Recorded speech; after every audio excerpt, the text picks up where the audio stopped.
Hi, and welcome back to the Triggered Newscast. I have an update on the stimulus package. It looks like at this moment, each individual is going to receive $600, and that Trump has been forced to reverse onto the initial deal that he tried to reject on December 21st by saying that it was unfair and he wished we could up the amount to $2,000 per individual.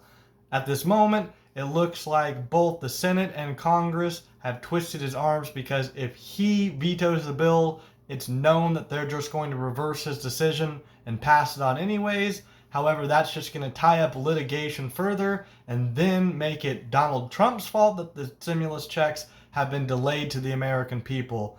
Rather than making these three separate bills, a government omnibus spending package, a foreign affairs aid package, and a single standalone stimulus package. Unfortunately, both members of our Senate and Congress can't, on either side of the aisle, come up with an idea like that serves we the people, then serves the government, and then serves our government's extra country affairs internationally and abroad.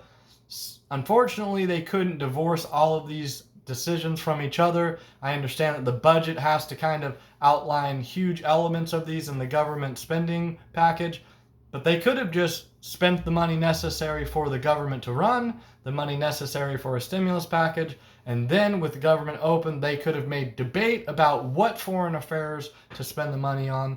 Unfortunately, again, Congress and the Senate don't have a rational mind. They aren't thinking about this logically. They're not trying to serve we, the American people, and they have basically strangleholded our great president, Donald Trump. They've tried to push him in the corner, and media reports are trying to smear him as reversing on his original decision, just trying to show that he's hypocritical or something. And essentially, we know that this is just him accepting defeat when he has to and moving forward.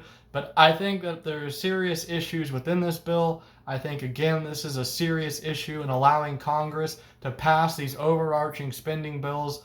Again, in the last 10 months, more than 35% of all the money that's ever been printed in America has been printed with the approval of this Congress, Senate, and Fed, not necessarily with the approval of our president, not necessarily with the consent of we the people. And I think until we take back control of our federal authority, until we decide who the IRS can tax, where that money is going to benefit Americans the most, by the American people having the largest say-so in control of the Senate and Congress. Again, both have very low approval ratings.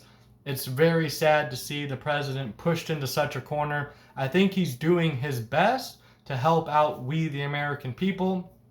I think it's still unfortunate. I think that there's far too much money to spend nearly $1 trillion right there in that one package, that COVID-19 relief bill. Again, I'm not saying that some of those things aren't necessary, but they could have been divorced from the stimulus part of the package. We obviously could have funded just the government and just a stimulus as two separate packages, and any foreign affairs could have been a third package, open for much more rigorous debate, fair and open, allowing for all parties to debate the issue. Instead, they're marrying that into this pandemic, into the stimulus COVID relief that they have failed to offer us for months. Again, $600 is paltry.